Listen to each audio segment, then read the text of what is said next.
Masih pada pembahasan latihan soal OMI 2025, Mapel IPA terintegrasi, jenjang Madrasah Sanawiyah, tingkat kabupaten.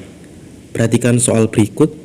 Berikut adalah macam-macam air suci, tidak mensucikan, yang berasal dari tumbuhan. Yang pertama, air nira dari bunga pohon siwalan.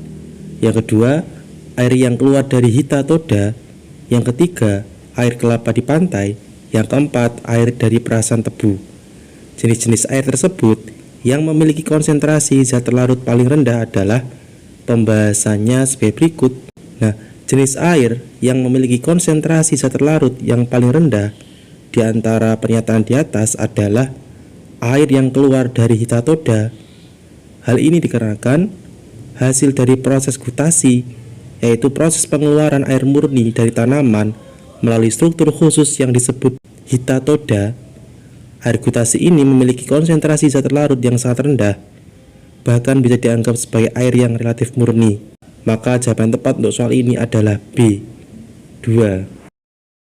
Soal berikutnya, menurut sebuah penelitian nasal irrigation memiliki manfaat untuk mengatasi sinusitis akut maupun kronis, serta mampu membersihkan lendir dan mikroba di nasofaring. Amalan nasal irrigation pada saat umat muslim wudhu ketika sedang. Pembahasannya sebagai berikut. Kita analisis pilihan jawaban. Pilihan jawaban A, madmadah itu artinya berkumur-kumur. Kemudian pilihan jawaban B, istinsyak dan istinsyar. Kalau istinsyak itu menghirup air ke dalam hidung, dan istinsyar itu mengeluarkan air dari hidung. Kemudian pilihan jawaban C, mashhur ro'si itu mengusap kepala. Kemudian pilihan jawaban D, mashhul udunaini itu mengusap telinga, mengusap kedua telinga. Nah, nasal irrigation memiliki manfaat untuk membersihkan lendir dari mikroba di nasofaring yang sesuai dengan tindakan istinsyak dan istinsyar saat wudhu. Istinsyak dan istinsyar adalah bagian dari tata cara wudhu yang bertujuan untuk membersihkan rongga hidung dan memastikan kebersihan bagian dalam hidung. Dengan demikian, nasal irrigation dapat dianalogikan dengan tindakan istinsyak dan istinsyar dalam wudhu. Maka jawaban tepat untuk soal ini adalah B, istinsyak dan istinsyar. Soal berikutnya, seseorang memiliki kelainan genetik berupa sindrom Klinefelter akibat kelebihan kromosom X di sel somatiknya. Secara fikih, dia dapat menjadi imam sholat bagi manusia yang memiliki kromosom. Pembahasannya sebagai berikut. Sindrom Klinefelter adalah kelainan genetik yang disebabkan oleh kelebihan kromosom X pada laki-laki, sehingga mereka memiliki kromosom XXY. Meskipun memiliki kelainan genetik, mereka secara hukum dan fikih masih dianggap sebagai laki-laki. Dalam fikih, kemampuan menjadi imam sholat lebih terkait dengan aspek keagamaan dan kemampuan menjalankan sholat dengan benar, bukan secara langsung dengan kondisi genetik atau fisik seseorang.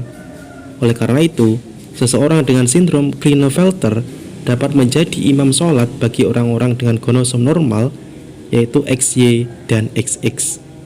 Maka jawaban tepat untuk soal ini adalah B, XY dan XX. Soal berikutnya, pada surah Al-An'am ayat 99, Allah berfirman yang artinya sebagai berikut.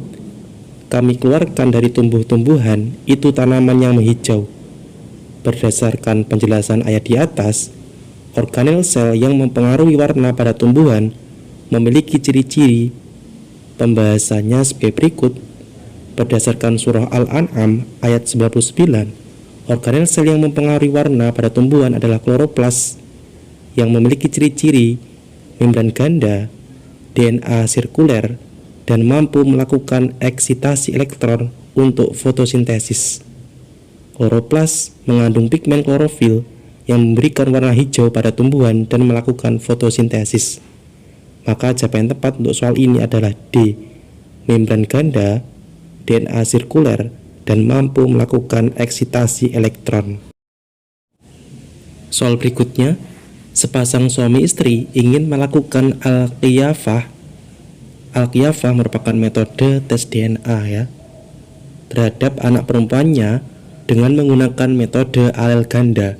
Diketahui suami memiliki alel golongan darah A, heterozigot, dan istri alel golongan darah B, homozigot.